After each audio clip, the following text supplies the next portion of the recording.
आप सभी दोस्तों को नमस्कार। आज हम कुछ कॉमन मेडिकेशंस के बारे में बात करेंगे कि ये मेडिकेशन किस लिए यूज़ की जाती हैं। इसमें से जो मेडिकेशन हम आज बात करने वाले हैं, वो बहुत नॉर्मली हम हॉस्पिटल्स में रोज़ाना यूज़ करते हैं किसी न किसी मरीज़ के लिए। आज जस्ट हम सिर्फ बात करेंगे कि कौन-कौन सी दवाइयाँ हम कहाँ-कहाँ यूज़ करते हैं। सबसे पहली मेडिकेशन उठाते हैं हम हाइड्रोकॉर्ड। हाइड्रोकॉर्ड को सभी जानते हैं, एक स्टेरॉइड है और ये एंटी एलर्जिक होता है। ये अस्थमैटिक पेशेंट के लिए भी काम आता है और किसी को अगर कोई मेडिसिन की रिएक्शन हो जाती है या किसी पेशेंट को कोई एलर्जिक रिएक्शन होती है तब भी इसका प्रयोग करते हैं। उसके बाद आती है ड्रग्स डेरिफाइलिन। डेरिफाइलिन भी हम अस्थमैटिक पेशेंट के लिए यूज करते हैं। यदि सडेशन देते वक्त कोई पेशेंट लेरिंगोस्पाज्म में चला जाता है तब भी इस मेडिसिन का प्रयोग किया जाता है। उसके बाद आती है हमारी जो तीसरी ड्रग है, उसका नाम है ड्रोटावेरिन, जिसको ड्रोटिन बोलते हैं। ड्रोटिन को हम हमेशा पेन किलर के रूप में यूज करते हैं। अगर किसी को किडनी का अंदर स्टोन का पेन है किडनी के अंदर, तो वहां पे ड्रोटिन यूज किया जाता है और यदि किसी को एब्डोमेन पेन है तब भी ड्रोटिन का प्रयोग करते हैं। एंडोस्कोपी में अगर कोई एंडो या कोलोन के बाद प्रोसीजर करने के बाद पेशेंट को पेन होता है तब भी ड्रोटिन वहां पे यूज किया जाता है।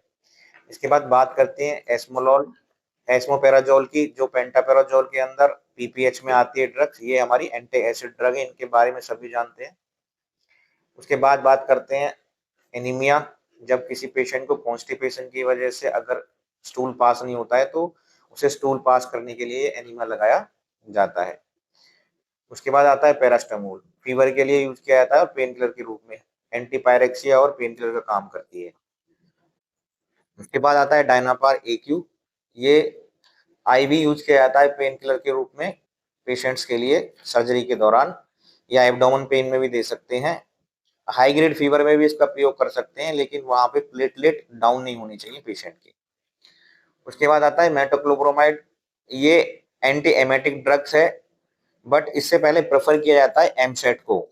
अगर एमसेट देने से किसी पेशेंट की वोमिटिंग नहीं रुकती है तो उसके बाद वहां पे हम यूज करते हैं मेटोक्लोप्रोमाइड को, क्योंकि ये स्टोमक की मूवमेंट को बढ़ा के खाने को भी आगे बढ़ाता है और वोमिटिंग को रोकने का काम भी करता है। यदि किसी रीजन से वोमिटिंग इन दोनों इंजेक्शन से नहीं रुक रही है तब हम उसको डेक्सामीथासोन भी दे सकते हैं। उसके बाद आता है ग्लाइकोपाइलेट, अपनी एंटीकोलिनर्जिक ड्रग है, यूज की जाती है सिक्रीशंस को कम करने के लिए और टैकीकार्डिया करती है। उसके बाद आता है अपना इंजेक्शन ट्रेमेनिक एसिड।